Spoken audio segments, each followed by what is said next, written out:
Hello guys and girls, this is the Dunce Magician, and today I will be talking about heraldry for genealogical purposes. Now, I need you all to understand that there is no such thing as a family crest or a family coat of arms.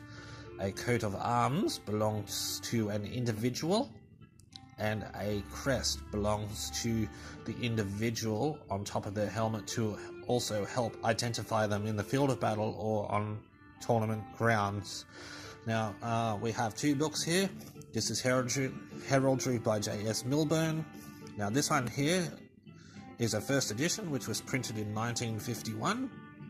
And over here, we have The Art of Heraldry by Arthur Charles Fox Davies. Now, this one here is the authority of heraldry within the UK and the Commonwealth, and it is also the Bible for all heralders who are studying heraldry or do heraldry. And I happen to own this copy of this book, and yes, it will cost a tidy sum of money to obtain this book. Okay, so I'll show you some illustrations first. Now, what I'm going to do is I'm going to take you to a coat of arms, which I am actually connected to. And here it is. Now, what I would like to show you first is we're going to go through the dynamics of this. So, this here is a crest. A crest belongs on top of the individual's helmet. And as you can see, this crest here is a sable fleur-de-lis with two argent arrows crossed over. Now we have the torse and the mantling, which is sable and argent. Then we come down to the actual shield itself, which is quartered by a countercharged cross, sable and argent, with a sable fleur-de-lis and a sable trefoil on an argent backing, and opposite we have a argent fleur-de-lis and a argent trefoil on a sable backing. Now I want you to take note of the surname here. Now this particular surname is in my family in this coat of arms, and they hail from Cumbria, Westmoreland in the United Kingdom. Okay, so now I am going to take you up to the computer and I'm going to show you something which you will find shocking. Okay. So we'll come up here. For decades now, you have had companies mailing out individuals, targeting individuals, saying, oh, we have your family crest here, such and such, please pay money, etc.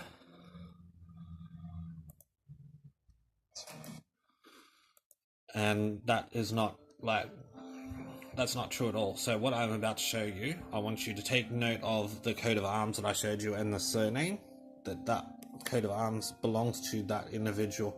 Okay, so now we come over here and we have this here. Now as you can see here, that coat of arms looks nothing like the coat of arms in the encyclopedia. Or this one, or this one, or this one, or this one here. Now this one here, what they have tried to do is they have tried to copy the crest, but they haven't gone right through with it. And as you can see here in the book, the fleur-de-lis was sable, and then what they've done here is they've quartered this coat of arms with a sable cross, argent backing. Now if you look at this one, and this one, and then we go over to this one and this one, there are all major problems. Now, to start with, look at the knights' helmets as I've gone through them. But take note of this one here. It has a crown upon the actual knight's helmet itself. That's stating royalty. Now that's a big no-no. These Fentons are not descendant from royal family. And then also take note here, with this one here, they've actually taken a part of the coat of arms of Scotland and put that into one of the quarters. As for this one here, I don't know what they've tried to do there, but it looks like they've tried to copy another coat of arms, which may be somehow connected to a ancient line going back to around the time of Robert the Bruce, by the looks of that. Anyway, we're going to go back out, and I'm going to show you so that you can make up your own minds. Now, we're coming back here, and we are going to be looking into this book here. Now, I would like you to take note of the helmets that we had seen in there on that website claiming to be selling a family coat of arms or family crest, which does not exist at all. Okay, so as you can see here, they're saying that that's a royal helmet. That's a big no-no on any sort of coat of arms unless you are a royal. Okay, so the next one we have here, and you'll find that on a lot of websites they're selling coats of arms with helmets looking like this on there, or the company's just designed them themselves. They've gone in, they copied it and then just designed it themselves. This one here, so they've contradicted what they were saying in there on that first coat of arms, because they got here that's an Earl's, Viscount or Baron's helmet, but then they had a crown on top of it, a king's crown, so that automatically raises suspicions there on that. Now this is a helmet we don't see much of on coats of arms and coats of arms designed by these people that are ripping people off. Okay, now the next one is the real helmet that an individual should be seeing. Now this one here, as you can see here, it is a typical French. This one's a typical French design. You can see with the frog lip, or the frog mouth, as they call it. Now this one, as you will see, is the same as this one here. Now that there is going to be more correct, but there are other sites out there that are selling the fake coat of arms with this here on it. You just have to know what you're looking for and what to look for when sussing out what's real from fake. Okay, so now the next thing we're going to go to is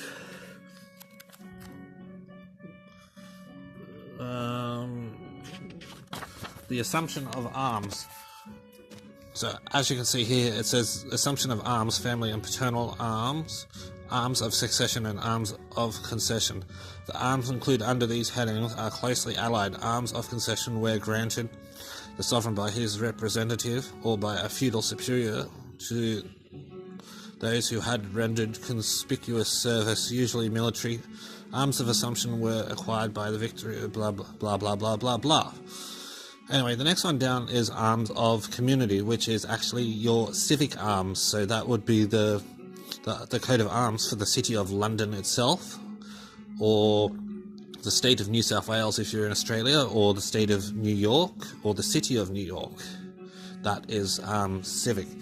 Now, the next thing we are going to is we are going to go and we're going to do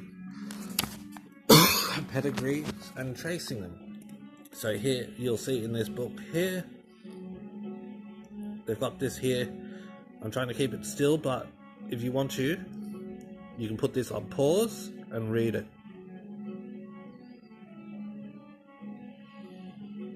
Okay, I'll try and keep it as still as I can, but I'm using one hand to film this, so just put it on pause if you need to read it. Alright. I'm leaving it just long enough so that you can like pause it to read it. Okay.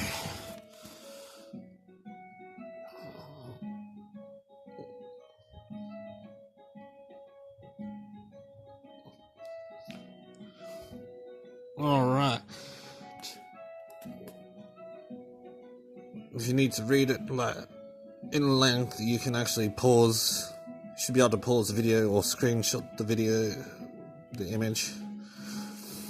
Anyway, now we come on to the next part, which is this here. Now, as you can see here, this is a genealogical chart with coats of arms. Now, a lot of these websites too will say, oh, you know, this is the ancient arms of such and such. But the truth is, there is no such thing as an ancient arms. They change. They become more. They change. They change all the time. So they evolve. As you can see here, so the original bearer, and then his sons, his grandsons, and his great-grandchildren here. So usually, like in some cases, like a coat of arms, maybe like to do with a person of trade. So maybe a blacksmith or a tailor. You might see a coat of arms with a pair of scissors on it for a tailor in trade, or you know, a hammer for a blacksmith. But other than that, that's the only sort of coat of arms that would actually be passed down to the next generation, for the next generation to use, as it would have been a family business. Now, should you live in America and you wish to bear a coat of arms from England, you can be granted a special thing from the Royal College in London, or the Lord King Lion in Scotland, but it has to have been before. You have to connect it before the War of Independence and the Independence Declaration, and your ancestor would have to have not fought against the Crown.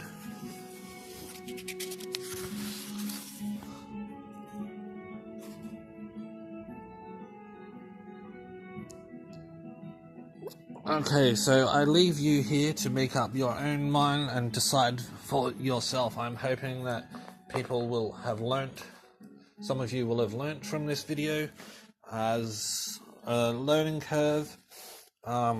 This book here, you're looking at maybe about $100 Australian, brand new. This one here is like a reprinted edition from 1986. They range from $50 up to like a couple of hundred. Anyway, I'll leave you with some of these like nice coats of arms to actually look at, and you can see some of these here from like the Middle Ages, and these are from the Royal College of Arms in London and the Lord King Lion of Scotland.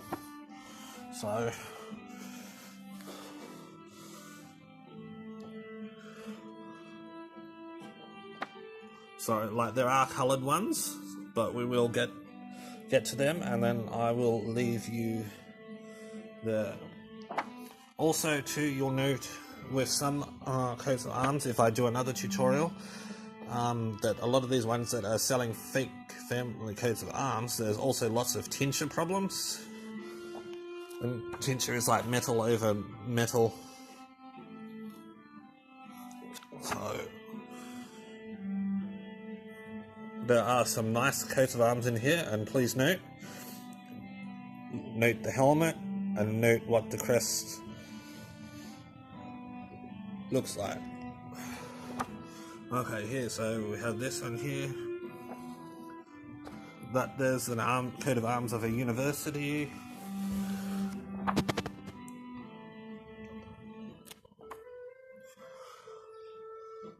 Okay.